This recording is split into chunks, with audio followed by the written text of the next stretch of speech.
work done by static friction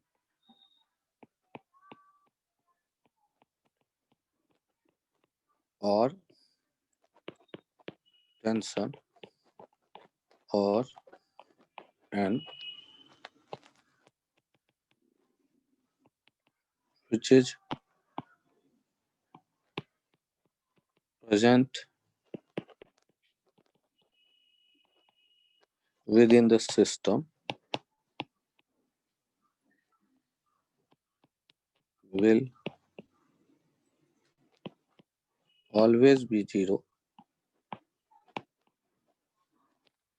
on the system.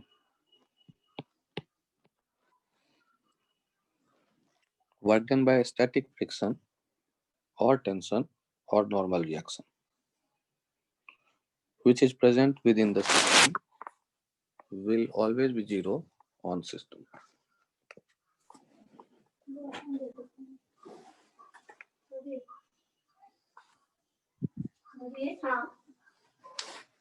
तुरंत दियो।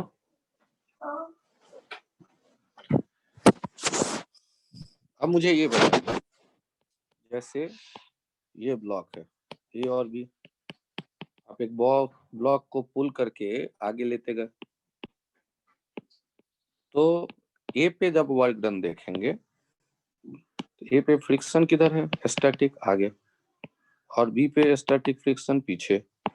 Work done F S का on A क्या होगा, positive F S into S, और work done F S on B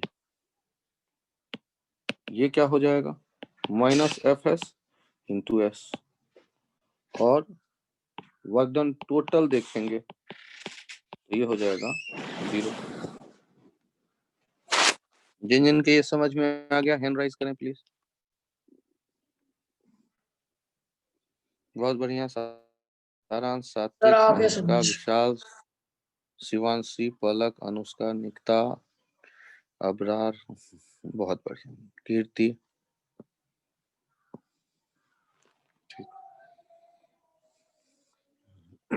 महक। अब जिनके नहीं समझ में आया वो पूछिए मुझसे, सर 2 बार और समझाओ। सर वो मैंने अभी ज्वाइन किया था, एक बार बता दीजिए क्या होता है।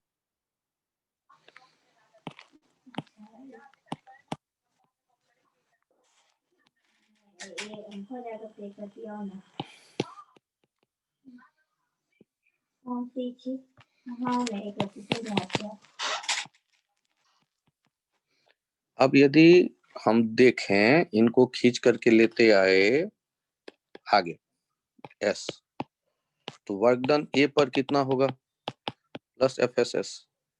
वर्क डन बी पे कितना होगा, minus F S S. Work done A plus B पे कितना होगा, जीरो। ये बताया है, समझ में आ गया? यस सर, आ गया।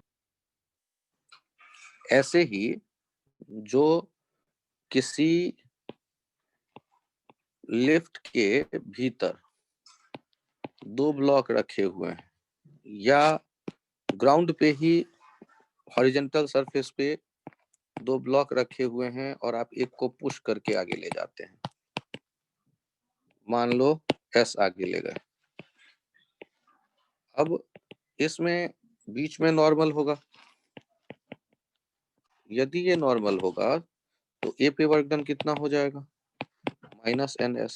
बी पे कितना हो जाएगा, प्लस एन एस, और टोटल कितना हो जाएगा, ए प्लस बी सिस्टम पे, तो ये हो जाएगा जीरो। तो किसी सिस्टम के भीतर जो नॉर्मल होता है, स्टैटिक फ्रिक्शन होता है या फिर टेंशन होता है। सर टेंशन होता है को समझाओ। मान लो ये ए और ये बी और ये धागा, यहाँ टी देखो, यहाँ टी देखो, एफ फोर्स लगा करके इसको पुल करते हो और पुल करके एस आगे ले जाते हो। ये यहाँ आ गया, ये यहाँ आ गया ब्लॉक, और ये आगे आ रहे हो। तो अब मुझे ये बताइए कि वर्क डन जब देखेंगे टी का, ए पे कितना प्लस टी एस, बी पे कितना माइनस टी एस, और ए प्लस बी पे कितना 0।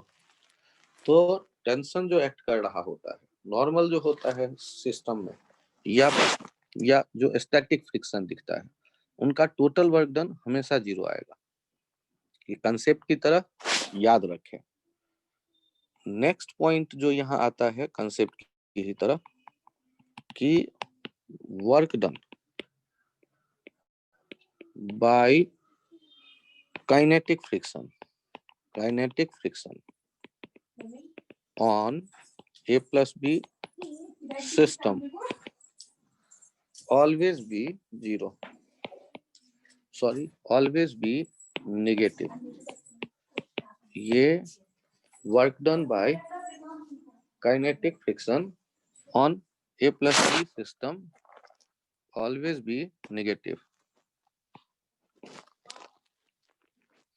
सोचिए, जब हम देखेंगे वर्क डन, तो एक ब्लॉक को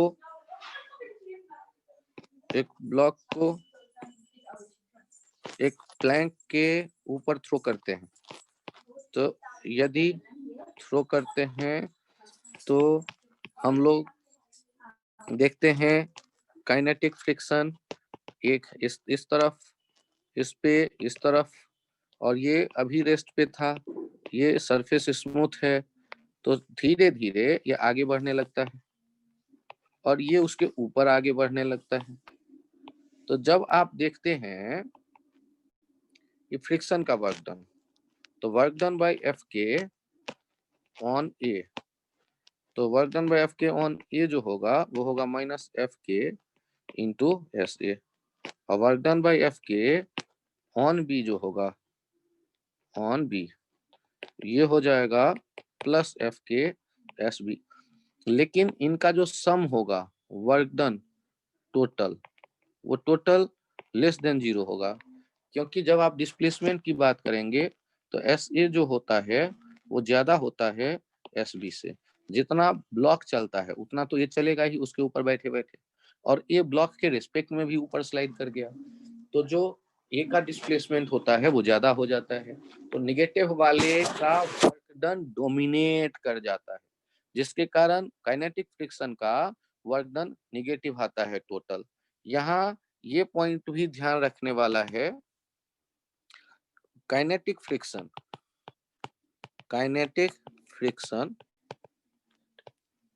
always convert some part of kinetic energy into heat। तो वो जो है काइनेटिक एनर्जी का कुछ पार्ट हीट में बदलेगा, तो काइनेटिक एनर्जी को तो कम करेगा ही करेगा। तो ऐसा नहीं होगा कि एक ऑब्जेक्ट का एनर्जी कम होकर दूसरे ऑब्जेक्ट को देने का केवल काम करेगा काइनेटिक फ्रिक्शन।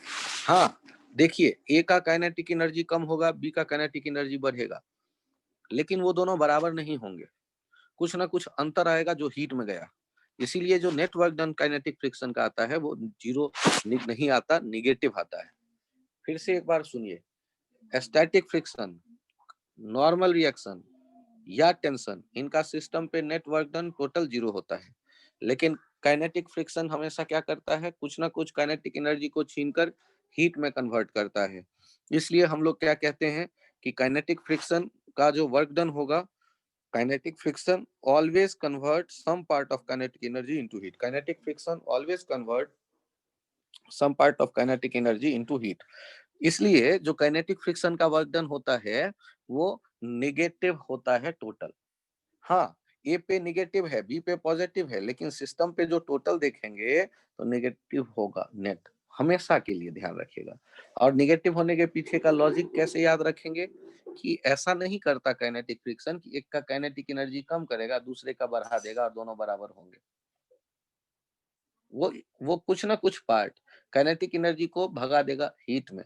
मींस यदि कुछ पार्ट को हीट में कन्वर्ट कर रहा है तो हम क्या कहते हैं कि काइनेटिक फ्रिक्शन का जो नेट वर्क डन होगा वो निगेटिव होगा।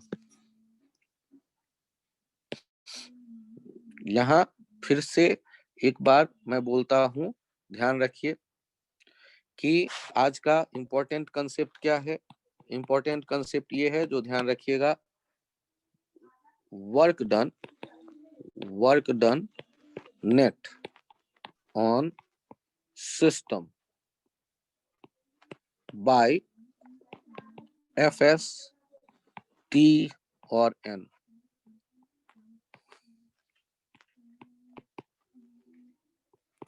which is acting within the system,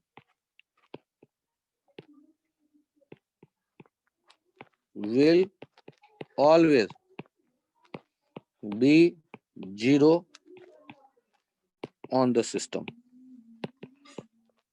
but work done by FK on system will be negative. Sir ये विद इन द सिस्टम की क्या सिग्निफिकेंस है? सोचिए, यदि आप बात करते हैं कि यहाँ पर 2 ब्लॉक रखे हुए हैं, तो इन 2 ब्लॉक में ये जो फ्रिक्शन कहलाएगा, इस फ्रिक्शन का वर्क ए पे देखेंगे तो कितना होगा? पॉजिटिव, और बी पे देखेंगे तो निगेटिव। तो ये FS 2 जगह आप देख रहे हैं ना, ए और बी पे, तो दोनों का जब वर्क इकट्ठा करेंगे तब तो 0 आएगा। तो जो 2 ए और बी आप देख रहे हैं उन्हें सिस्टम कहेंगे, तो उसके भीतर होना चाहिए ना ये FS, तभी तो वो दोनों पे काम करता दिखेगा, ए पे भी और बी पे भी। यदि वो केवल एक पे ही काम कर रहा है तो सिस्टम के बाहर का फोर्स कहलाएगा। तो आप यदि सिस्टम पे नेटवर्क डन देख रहे हैं तो सिस्टम के भीतर जब होगा स्टैटिक फ्रिक्शन या टेंशन या नॉर्मल, तब तो उनका 2 इफेक्ट दिखेगा, किसी एक पे पॉजिटिव, किसी दूसरे पे नेगेटिव, और तब सम होके 0 आएगा। ठीक है, विद इन द सिस्टम नहीं करेंगे तो 2 वर्क डन होगा ही नहीं। सर मतलब विद इन मतलब दोनों पे एक्ट कर रहे हैं? हाँ, आपके सिस्टम में यदि 2-4 ऑब्जेक्ट हैं तो उनके बीच में रहने वाला जो फोर्स है, टेंशन, फ्रिक्शन या नॉर्मल, उनका जो नेटवर्क डन होगा सिस्टम पे वो 0 होगा। क्यों? क्योंकि उसके एक्शन रिएक्शन पेयर के फॉर्म में उन्हें आप मौजूद वहां देखेंगे। तो क्या होगा कि एक पर यदि कहीं पॉजिटिव वर्क वो कर रहा होगा तो किसी दूसरे ऑब्जेक्ट पे वो नेगेटिव वर्क कर रहा होगा, और पूरे सिस्टम के लिए उसका वैल्यू जब इकट्ठा करेंगे तो 0 आ जाएगा। तो ओके किसके सर। किसके लिए देखा हमने? तो हमने देखा एक टेंशन के लिए, दूसरा स्टैटिक फ्रिक्शन के लिए, और तीसरा नॉर्मल के लिए। हर एक के लिए जो सिस्टम पे नेटवर्क होगा, नेट ऑन सिस्टम 0, चाहे इनका अलग अलग किसी का भी देखेंगे। कंडीशन है कि ये जो फोर्स हो ये ऑब्जेक्ट पे एक्ट कर रहे हो, बाहर से नहीं। किसी एक ऑब्जेक्ट पे एक्ट करें दूसरे ऑब्जेक्ट के कारण उस सिस्टम के भीतर, तब हम जब नेटवर्क डन देखेंगे तो सिस्टम पे उनका 0 आएगा। ये with in the system word पे मैं इसलिए ध्यान दे रहा हूं। अब जबकि काइनेटिक फ्रिक्शन का वर्क डन मैंने कहा, फिर से मैं कहता हूं, काइनेटिक फ्रिक्शन का जो नेट वर्क डन होगा, नेट, ये लेस देन 0 आएगा, लेस देन 0 आने वाला है।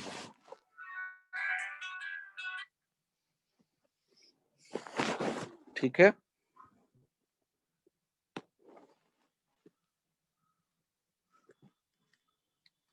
एक मिनट होल्ड करिए।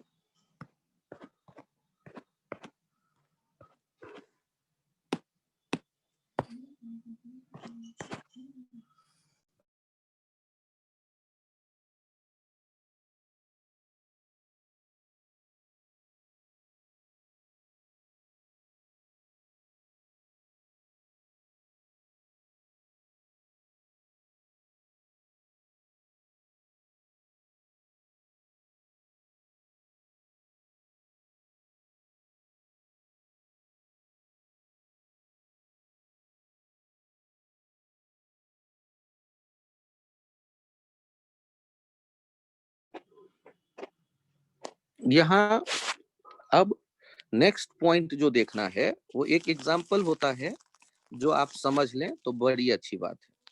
ये जो ब्लॉक है ना, इस ब्लॉक को मान लो हमने थ्रो किया V0 से एक रफ सरफेस पे, और ये आगे आकर के कहीं रेस्ट पे आएगा। तो आप जो देख रहे हैं कि ये रेस्ट पे आया, इस दौरान ये डिस्प्लेस होता है S, और काइनेटिक फ्रिक्शन एक्ट करता होगा, जो हम देख रहे हैं ब्लॉक पे पीछे की तरफ एक्ट कर रहा है, और न्यूटन्स थर्ड लॉ से ग्राउंड पे वो आगे की तरफ एक्ट करेगा।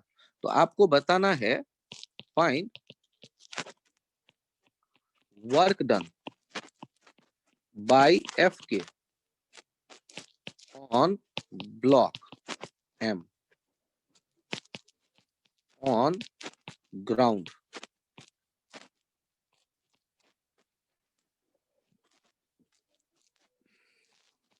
and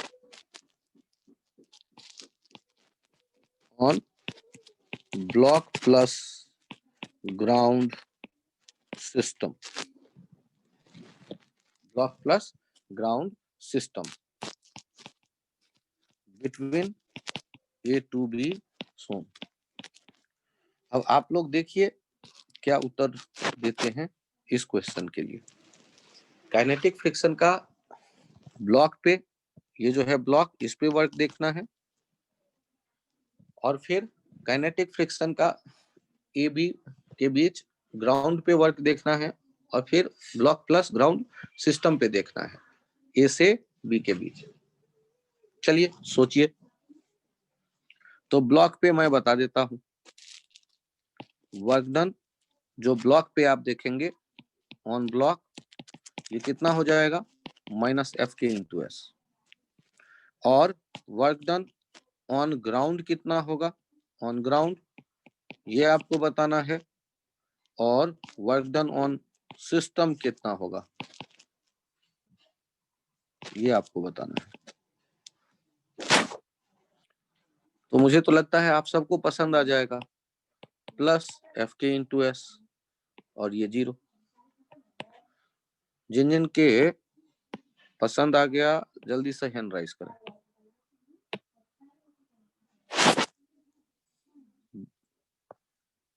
सर ग्राउंड पे वर्क डन पॉजिटिव कैसे है? Yes sir. सर ग्राउंड तो मूव ही नहीं कर रहा। सर यस सर, ग्राउंड तो मूव ही नहीं करेगा। तो इसीलिए तो मैंने कहा जिनको पसंद आया वो हाथ उठाए, आपको नहीं पसंद आया तो मत उठाइए हाथ। अब ये बताइए, अभी अभी 2 मिनट पहले मैंने क्या लिखवाया है कि क्या काइनेटिक फ्रिक्शन का वर्क डन 0 होता है, ये लिखवाया है सिस्टम पे। 2 बार बताया मैंने, क्या बताया, क्या वर्क डन जो है, वर्क डन कितना, वर्क डन सिस्टम पे कितना, नेगेटिव। Negative sir. तो जब 2 मिनट पहले मैंने लिखवाया तो तुरंत में आप लोग इसको 0 कैसे कह रहे हो? तो 0 पसंद आना तो गलत हो गया ना। अब जो बच्चे इसको समझना चाहते हैं वो ध्यान दें, जिसमें गड़बड़ होने के ज्यादा चांस थे।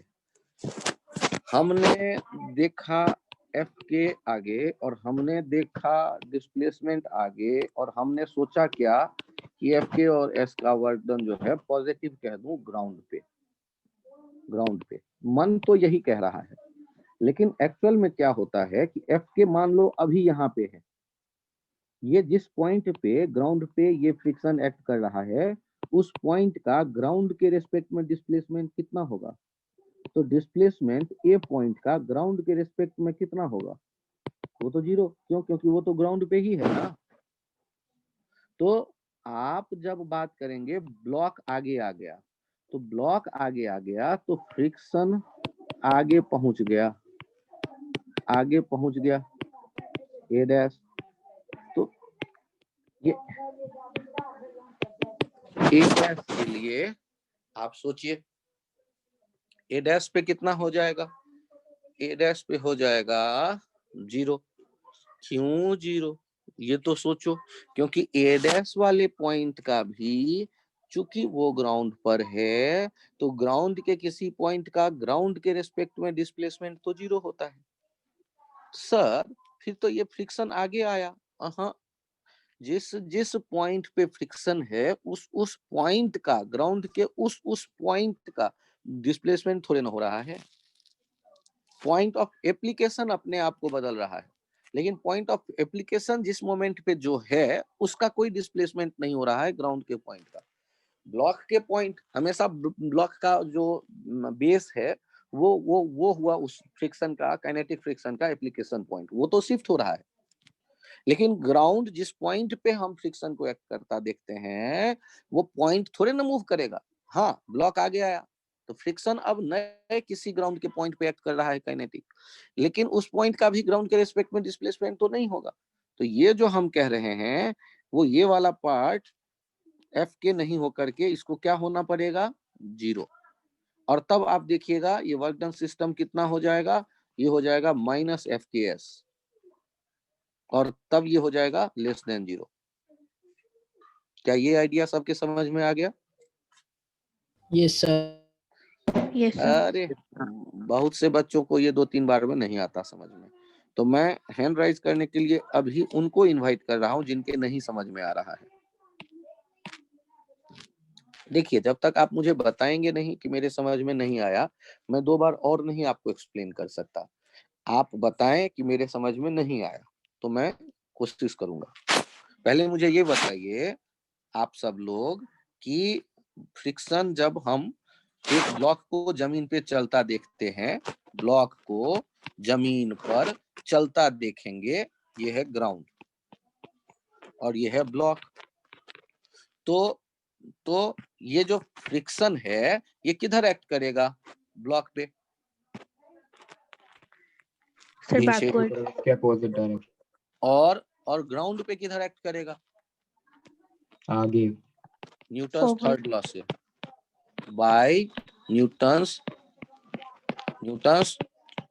Third law of motion. Newton's third law से ये हम देख रहे हैं फ्रिक्शन एक्ट करता हुआ। अब सोचो और मुझे बताओ, आप सब लोग जिन लोगों को ये फ्रिक्शन दिख रहा है, ब्लॉक के जिस पॉइंट पे फ्रिक्शन है उसको मैंने काला किया, क्या ये डिस्प्लेस होगा कि नहीं ब्लॉक के आगे बढ़ने पर? तो ब्लॉक के आगे बढ़ने पर तो डिस्प्लेस हो रहा है। देखिए, जैसे जैसे ब्लॉक आगे बढ़ेगा वो तो आपको दिखेगा डिस्प्लेस होता, लेकिन ग्राउंड के जिस पॉइंट पे फ्रिक्शन यहां दिखा, इस पॉइंट को मान लो कहते हैं पी। इस पी पॉइंट को देखो, ये जो ग्राउंड पे पॉइंट है, क्या ये यहां से यहां चला आएगा? पी यहां चला आएगा क्या, या पी अपने जगह पे ही बैठा रहेगा? ग्राउंड का पॉइंट ग्राउंड के रेस्पेक्ट में नहीं चल रहा। ग्राउंड का पॉइंट कहां चलेगा? सर देखो तो फ्रिक्शन चला आया पी नए वाले पॉइंट पे। हाँ भाई, मैंने मान लिया फ्रिक्शन चला आया नए वाले पॉइंट पे, लेकिन ये जो पॉइंट जहां अभी फ्रिक्शन है, क्या वो यही वाला पी है जो वहां चला आया है, या वो एक नया पी है? वो तो नया पॉइंट है ना। ग्राउंड के, आप सोचो, एक उंगली से एक ब्लॉक को पुश करते हो तो ब्लॉक के जिस पॉइंट को आप पुश कर रहे हो वो आगे बढ़ता जा रहा है ग्राउंड पे। लेकिन यदि दीवार पे आप उंगली से दीवार के पैरेलल रगड़ते गए दूर तक, तो क्या दीवार के पॉइंट, जिस पॉइंट पे आपने प्रेशर लगाया उस पॉइंट का डिस्प्लेसमेंट थोड़े ना हुआ? हाँ, वो पॉइंट आप बदलते गए, अलग अलग पॉइंट पे आप दबा रहे हो, अलग अलग पॉइंट पे वो फ्रिक्शन प्रेजेंट हो रहा है। लेकिन जिस मोमेंट पर जिस किसी ग्राउंड के पॉइंट या वॉल के पॉइंट पे फ्रिक्शन है, उस पॉइंट का ग्राउंड के रेस्पेक्ट में डिस्प्लेसमेंट तो 0 है ना। तो जब फिर आप पी पॉइंट के बारे में बात करते हैं तो उसका डिस्प्लेसमेंट ही 0 है, तो उस पे फोर्स कितना भी हो एफ के, वर्क डन कितना देखोगे, 0 पी पॉइंट पे। उसी तरह पी डैश पॉइंट की मैं बात करूं, जैसे उसी तरह रास्ते में कोई भी नया पॉइंट देखो, पी डैश पे भी कितना हो जाएगा, 0। अलग अलग कोई भी सेक्शन चुनो पाथ के, वहां जो फ्रिक्शन ब्लॉक पे है तो ब्लॉक का बेस तो आगे बढ़ेगा, ब्लॉक के बेस के उस पॉइंट जहां फ्रिक्शन लग रहा है का डिस्प्लेसमेंट हो रहा है ग्राउंड के रेस्पेक्ट में। लेकिन ग्राउंड के पॉइंट तो अपने अपने जगह को पकड़ के बैठे हुए हैं ना, उनका डिस्प्लेसमेंट तो हो ही नहीं रहा। और जब डिस्प्लेसमेंट नहीं हो रहा तो वर्क डन कहां से लाओगे आप? तो ग्राउंड पे वर्क डन, आपसे कोई कहता है कि काइनेटिक फ्रिक्शन का वर्क डन 0 होता हो, ऐसा कोई एग्जांपल दिखाओ। तो देखो ब्लॉक को जब हमने थ्रो किया तो ब्लॉक पे वर्क डन तो निगेटिव आते दिख रहा है, लेकिन उसी का वर्क रिएक्शन पेयर जो फ्रिक्शन ग्राउंड पे आएगा उसका वर्क डन ग्राउंड के रिस्पेक्ट में, चूंकि ग्राउंड के पॉइंट का डिस्प्लेसमेंट नहीं हो रहा तो वर्क डन 0 होगा। अब जिनके समझ में नहीं आ रहा हो वो एक बार फिर से हैंड राइज करें, मैं कोशिश करूंगा कि आपको समझाऊं, लेकिन आप पहले मुझे बताओ कि मेरे समझ में नहीं आया। चलो आप यही बता दो, सब लोग जिन जिन के समझ में आ गया है वो कौन है, हैंड राइज कर लो। बहुत बढ़िया, शिखर, मनीषका, विशाल, कीर्ति, निकिता, महक, अनुष्का, अबरार, दुष्यंत, वेदांत, पलक, मुकुंद, बहुत बढ़िया, शिवांशी, बहुत बढ़िया।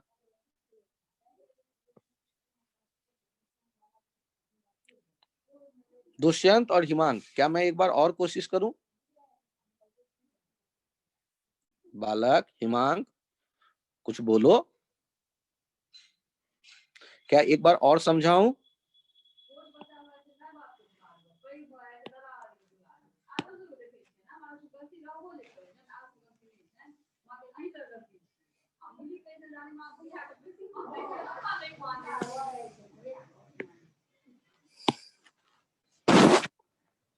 चलो मैं मानता हूं कि ये थोड़ा बहुत सबके समझ में आ गया।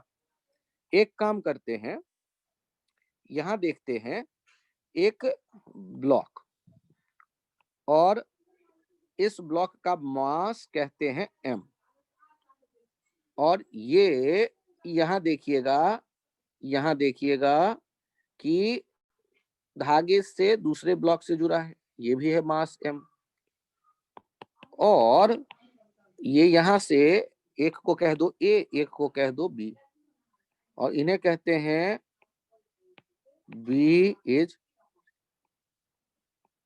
Released from rest. बी को रेस्ट से रिलीज किया तो बी यहीं बैठा रहेगा या नीचे गिरेगा? नीचे जाएगा। अब यदि बी नीचे जा रहा है तो आपको क्या लगता है कि क्या ये यहीं पे बैठा रहेगा या ए भी आगे आएगा? आ गया। हाँ, बहुत बढ़िया। अब आपको बताना है कि यदि स्मूथ सरफेस था टेबल का, तो जब ये नीचे आ गया है h, उस समय ए और बी के वेलोसिटी, स्पीड तो एक ही जैसा होगा। क्यों? क्योंकि धागे के 2 सिरे हैं, तो धागे के दोनों सिरे पर स्प्रिंग के दोनों एंड्स पे जो वेलोसिटी होगा उनके डायरेक्शन अलग अलग हैं, लेकिन जितना बी नीचे जाएगा उतना ही ए आगे आएगा, या ए जितना आएगा उतना ही बी नीचे जाएगा। आप सोचो, ए को होल्ड कर लो तो बी नीचे नहीं जा सकता, तो दोनों के स्पीड एक जैसे हैं। अब बताना है ये भी कितना होगा। आपको क्या लगता है यहाँ हमें क्या सोचना ठीक रहेगा? अच्छा ये बताओ, यहाँ कोई ऐसा एनर्जी, ऐसा फोर्स दिख रहा है जो एनर्जी को छीन के भाग गया हो सिस्टम से बाहर? अच्छा चलो वो सब नहीं पता, एक काम करो, एक फॉर्मूला तो सबको याद करवाया था मैंने पिछले टर्न पे, वर्क डन नेट किसके बराबर लिखने को समझाया है? इंजन करंट का। बहुत बढ़िया। अब देखो, वर्क डन टेंशन एक है, एक नॉर्मल रिएक्शन है, एक ग्रेविटी है, एक एक एक एक और कोई बचा, फ्रिक्शन है ही नहीं, और ये सब मिल करके किसके बराबर होंगे? के फाइनल माइनस के इनिशियल। ये किसके लिए सोचें? तो ये मैं कह रहा हूं for A plus B system, for A plus B system. बताओ, आराम से बताओ कि अभी अभी आपको क्या सिखाया, टेंशन का वर्क डन सिस्टम पे क्या होना चाहिए, 0। क्यों सर? और वो आपने माइनस कहा प्लस कट जाए। माइनस प्लस कैंसिल वैंसिल कर लेंगे। अच्छा, यहाँ पर नॉर्मल का वर्क डन क्या दिख रहा है, नॉर्मल और डिस्प्लेसमेंट, ध्यान से देखो, नॉर्मल का वर्क डन क्या दिख रहा है, सर 0। सर 0। 0 क्यों जीरो, क्यों? सर वही सेम Perpendicular. कट जाए। परपेंडिकुलर। बहुत बढ़िया, बहुत बढ़िया, परपेंडिकुलर। अच्छा, ग्रेविटी का वर्क ए पर होगा या ग्रेविटी का वर्क बी पर होगा? Sir B B. हाँ, तो ए वाला तो 0, तो बचा कौन, किस पे वर्क डन दिखेगा आपको ग्रेविटी का? तो ग्रेविटी का वर्क दिख रहा है बी पे, और बी पे ग्रेविटी का वर्क कितना लिखेंगे, mg नीचे और h भी नीचे, तो mgh। तो बी पे जो वर्क हमें दिखा वो कितना दिखा, mgh। और काइनेटिक एनर्जी फाइनल आप किसका देखेंगे, ए का या बी का या दोनों का?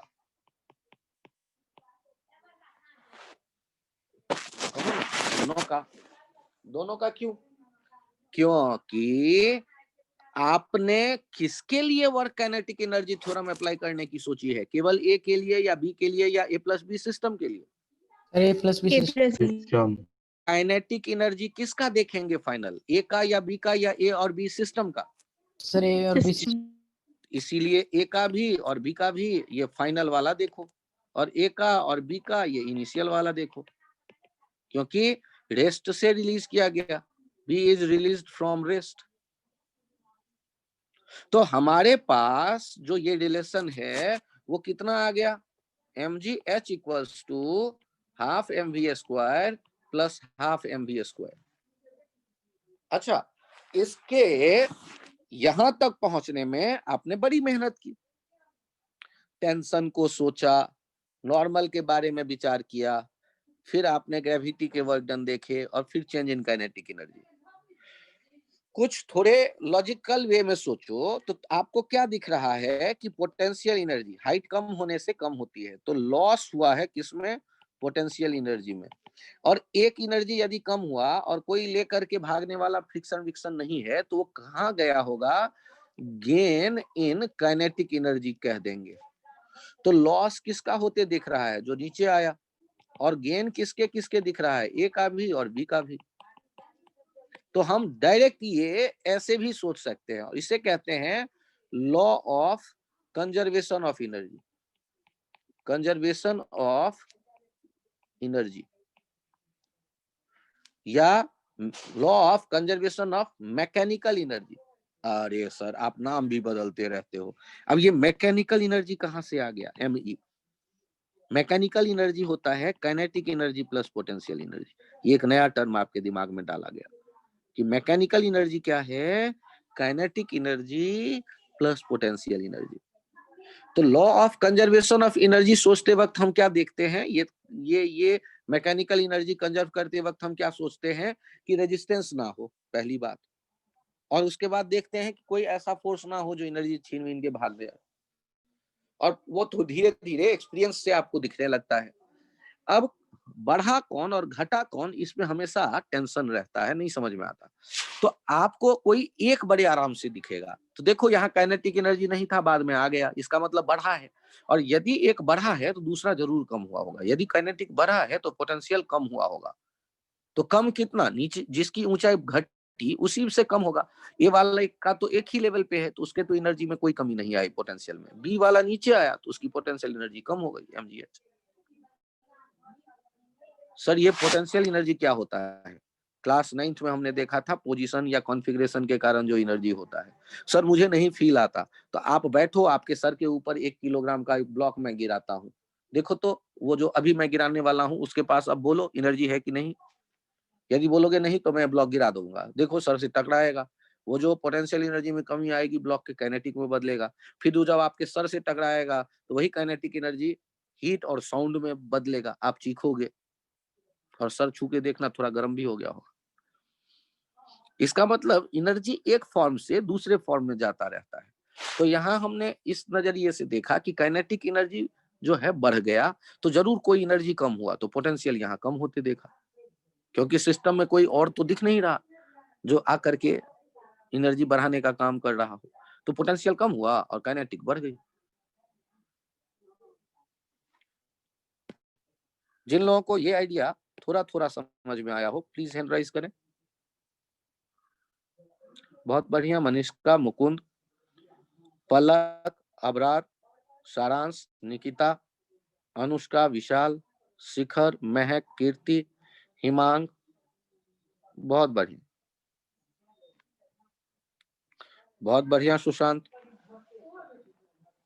दुष्यंत एक बार और कोशिश करेंगे। आप मुझे दुष्यंत आप मुझे ये बताइए कि ये वर्क काइनेटिक एनर्जी थ्योरम वाला रास्ता समझ में आ गया? दुष्यंत, ईशानी, वेदांत, ये आप लोग, यदि कोई एक रास्ता समझ में आ जाए तो आप बड़े अच्छे रास्ते पे हैं। कोई भी एक, चाहे वर्क काइनेटिक एनर्जी थ्योरम, चाहे energy conservation.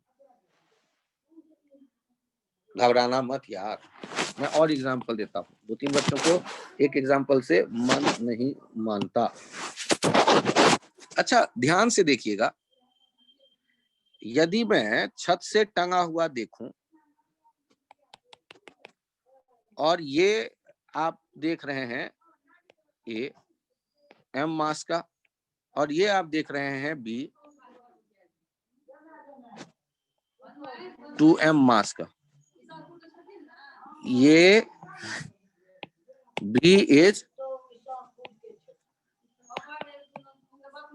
released from rest.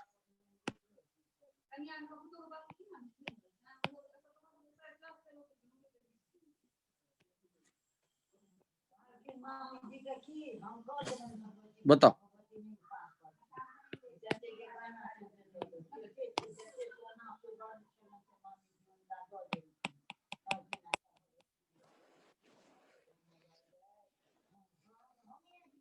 अब यहां मुझे बताइए कि V कैसे निकाला जाए जब रिलीज करेंगे और H हाइट नीचे आ गया है तो। अच्छा बताइए, यहां पर यदि मैं कहता हूं कि गेन इन काइनेटिक एनर्जी मुझे दिख रहा है, तो दूसरा कौन सा आपको पॉइंट मिल रहा है? कौन सी एनर्जी है जो कम हुआ है? Potential energy. Potential energy. Loss in potential energy. अच्छा गेन कितना हुआ? Half mv² plus half mv²। और लॉस कितना हुआ? ध्यान दीजिएगा, 2mgh माइनस mgh। पूछो तो ये 2mgh माइनस mgh सर आपने कैसे लिखा? अच्छा ये लॉस किसका, ए का या बी का या net loss? Net loss. Sir net in potential energy. अब लॉस किसका दिख रहा है यहाँ? बी का पोटेंशियल कम होते दिख रहा है या ए का? सर बी तो बी का कम हुआ 2mgh और ए का बढ़ा mgh, तो नेट लॉस कितना हुआ? 2mgh minus mgh। सर ऐसे वैसे बातें मत बताया करो, नहीं समझ में आएगा तो घबराना मत यार। जिनको ये समझ में आ गया वो तो ये लिख लो, और जिनके नहीं समझ में आएगा उनको मैं दूसरा रास्ता फिर देता हूँ। ये m और m कैंसिल करो, v हो गया √gh। अब दूसरे तरीके से देखो, ध्यान से देखिएगा, work done net equals to delta K. ये भी तो आपको पसंद आएगा। वर्क डन टेंशन का देखेंगे, वर्क डन ग्रेविटी का देखेंगे, और ये लिखेंगे के फाइनल माइनस के इनिशियल। और किसके लिए ये सोच रहे हैं? For A plus B system. ये A प्लस बी सिस्टम के लिए हम सोचेंगे। अब बताइए, वर्क डन T का तो हमने आपको समझा ही दिया है बड़े प्यारे वर्ड्स में कि ये ध्यान रखना भाई सिस्टम पे 0 होता है। तो बचा ग्रेविटी का, तो ग्रेविटी का A पे भी देखिएगा वर्क डन और B पे भी देखिएगा वर्क डन। तो A पे वर्क डन कितना दिखेगा आपको?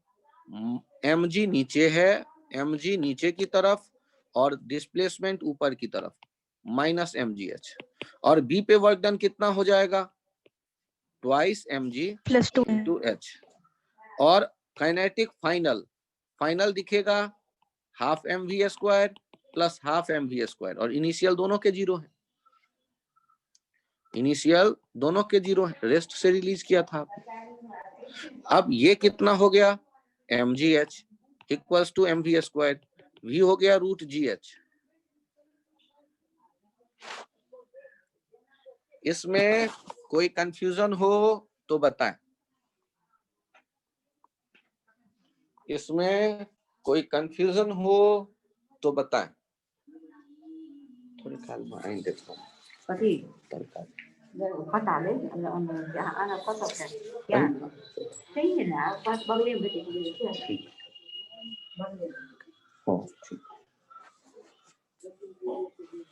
तो ये बताएं क्या दूसरा वाला रास्ता पसंद आया?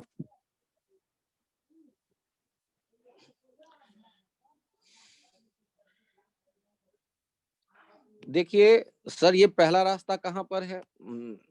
तो पहला रास्ता ये, और सर ये दूसरा रास्ता कहाँ पर है? हाँ यार, ये दूसरा कहाँ पर है? वो ये। दोनों में से कोई एक समझ में आ जाए तो बड़ी खुशी की बात, और एक भी नहीं समझ में आए तो बोलो। जिन लोगों को दोनों में से कोई एक समझ में आ गया, हैंड राइज करो जल्दी जल्दी। शिखर, मनीषका, अनुष्का, कीर्ति, सारांश, मुकुंद, निकिता, सुशांत, महक, पलक, अबरार, दुष्यंत, वेदांत, ईशानी, हिमांग। अरे विशाल, तुम कहाँ रह गए?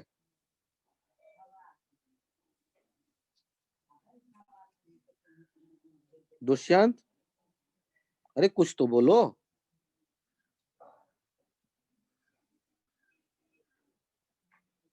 तन्मय, ये हाल क्यों बना रखा है तुमने? तुम पूछो मुझसे यार, जो नहीं समझ में आ रहा है पॉइंट।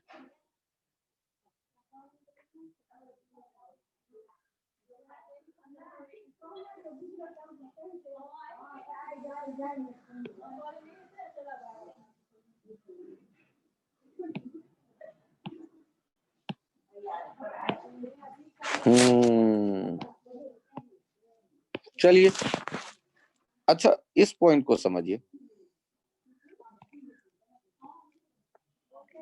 ये m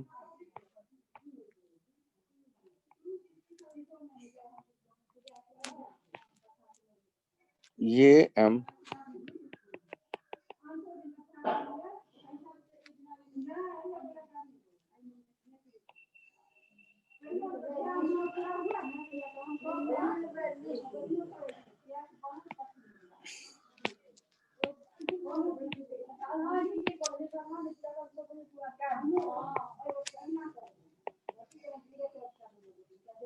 आप देखिए, she is released from rest। अब आपको सोचना है कि यदि रेस्ट से रिलीज करें तो h हाइट जब ये नीचे आ गया, ये ऊपर आ गया, ये ऊपर आ गया, ये आगे बढ़ गया, तो ये जो आपको दिख रहा है ABC, इनके जो वेलोसिटी होगा वो आपको बताना है।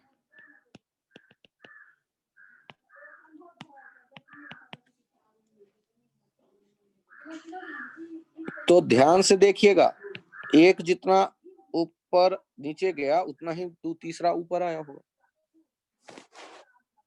तो रास्ते समझिए, सॉल्व करते वक्त by work by conservation of energy, conservation of energy, loss in potential energy, gain in kinetic energy. Loss कितना, 2 mgh माइनस mgh, और गेन कितना, half 2 mv square plus half mv square plus half mv square. तो ये हो गया 2 mv square, और ये mgh, तो ये v हो गया GH। ये हो गया। अब जिनको ये रास्ता नहीं पसंद आए वो मत घबराइए, तो क्या करिए, सर रूट अगला GH/2 होगा। अच्छा root GH/2, thank you, root GH/2,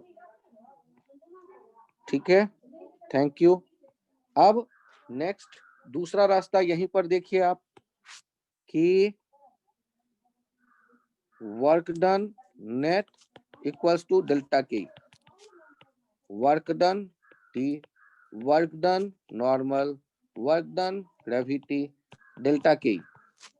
work done T हम जानते हैं 0, यहाँ work done normal 90 degree displacement के कारण 0, और वर्क डन ग्रेविटी देखते हैं तो वर्क डन का ग्रेविटी पहले देखिए ए पे, और फिर देखिए सी पे, और फिर देखिए बी पे।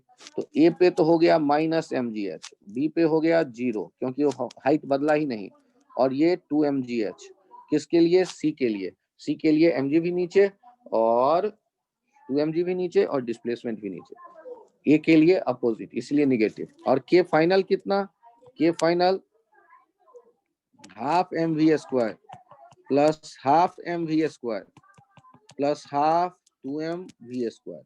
सॉल्व कर लीजिए, रिजल्ट आ जाएगा।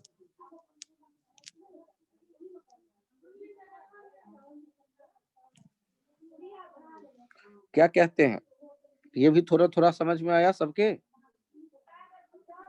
Yes sir.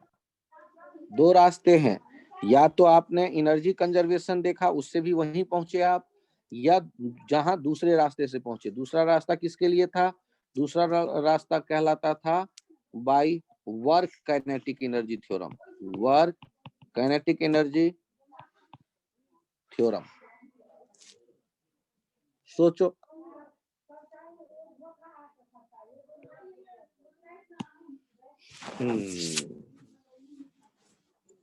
यहां तक में कोई कंफ्यूजन हो तो बताएं।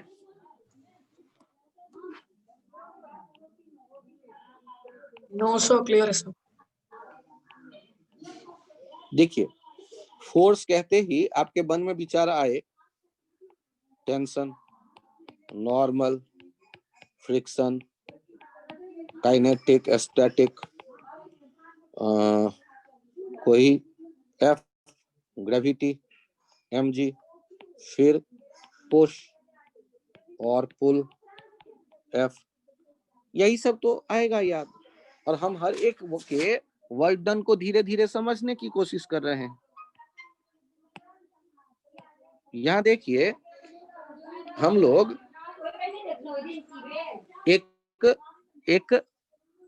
एक छोटा सा आइडिया एक्सप्लोर करके सोचते हैं कि एक स्प्रिंग है और स्प्रिंग है अभी नेचुरल लेंथ में। आप क्या करते हो, इसे अपने ओरिजिनल पोजीशन से x खींच कर ले गए, x खींच कर ले गए तो स्प्रिंग का फोर्स दिखने लगा आपको kx, और आप इसको थोड़ा सा और आगे ले जाते हो, थोड़ा सा, बहुत थोड़ा सा dx।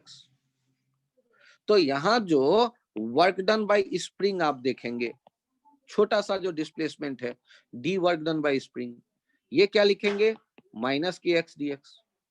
अरे माइनस क्यों, अपोजिट है यार इसलिए।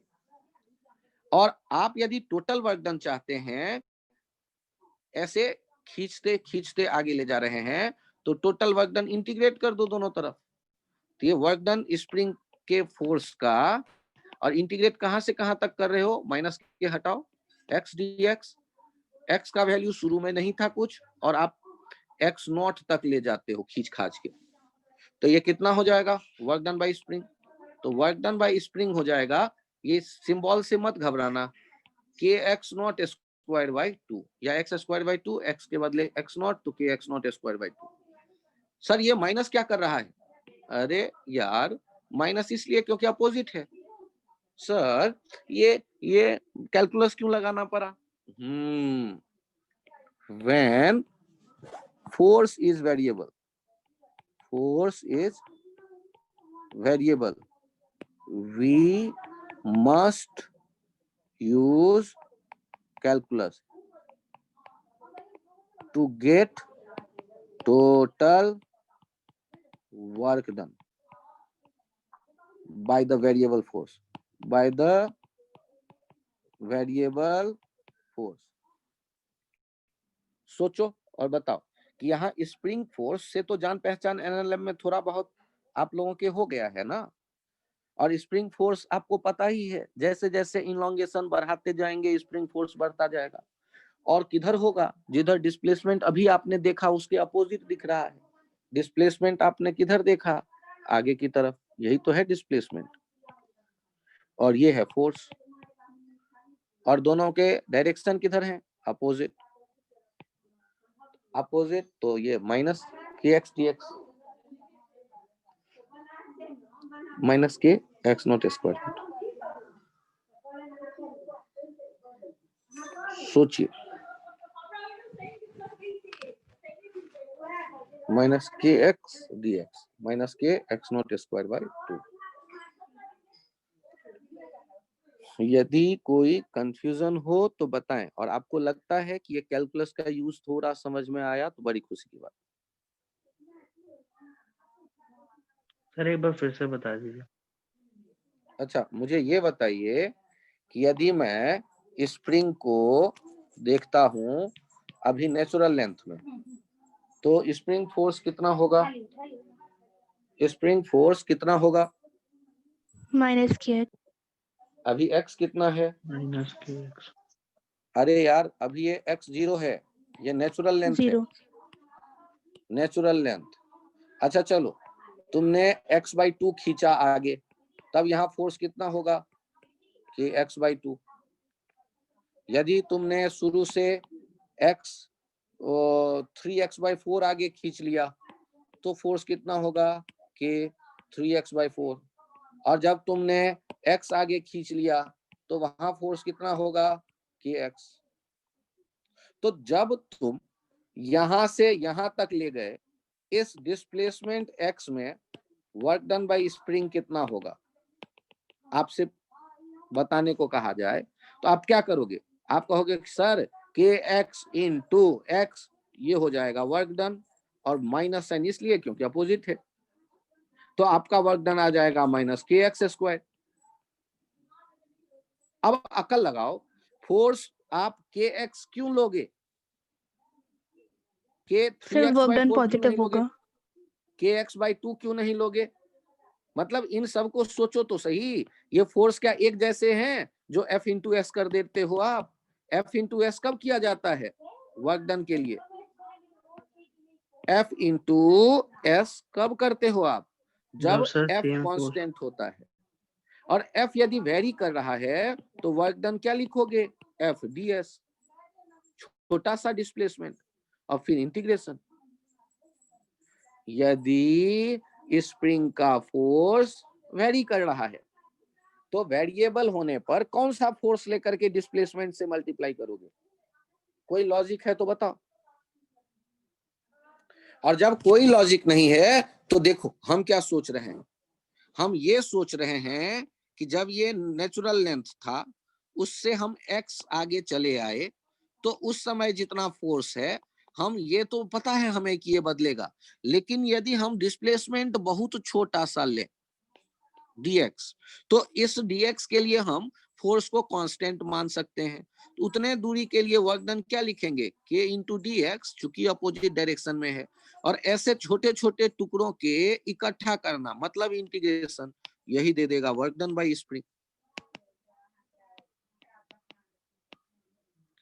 ये कितना हो गया, माइनस के एक्स स्क्वायर बाई 2, क्योंकि इंटीग्रेशन आप जानते हैं, वर्क डन बाय स्प्रिंग कितना आ गया, के एक्स स्क्वायर बाई 2, एक्स का इंटीग्रेशन एक्स स्क्वायर बाई 2। तो आप यदि यूं ही कुछ कर देंगे तो ये तो वर्क डन गलत होगा, क्योंकि वेरिएबल नेचर का जब हो फोर्स बदलने वाला तो हमें ये कैलकुलस का हेल्प लेना पड़ेगा। रास्ते के एक छोटे से सेक्शन में dx डिस्प्लेसमेंट के वर्क डन को पहले ढूंढ लेंगे और फिर इंटीग्रेट कर देंगे। क्या मैं मान लूं कि थोड़ा थोड़ा सबके समझ में आया? जिनके Yes, आया sir. वो Yes, हैंड राइज sir. करो, हैंड राइज करो जल्दी जल्दी। बहुत बढ़िया। मनीषका, अबरार, अनुष्का, विशाल, पलक, निकिता, कीर्ति, हिमांशु, शांत, महक, वेदांत, तन्मय, ईशानी, बहुत बढ़िया। तो मैं ये मान के चलता हूं कि आप लोग इसको फॉलो कर पा रहे हैं कि फोर्स कांस्टेंट है तो एफएस, और फोर्स वेरिएबल है तो कैलकुलस। इसके बारे में अगले टर्न पे और बात की जाएगी। अभी के लिए सिर्फ इतना ही। Thank you.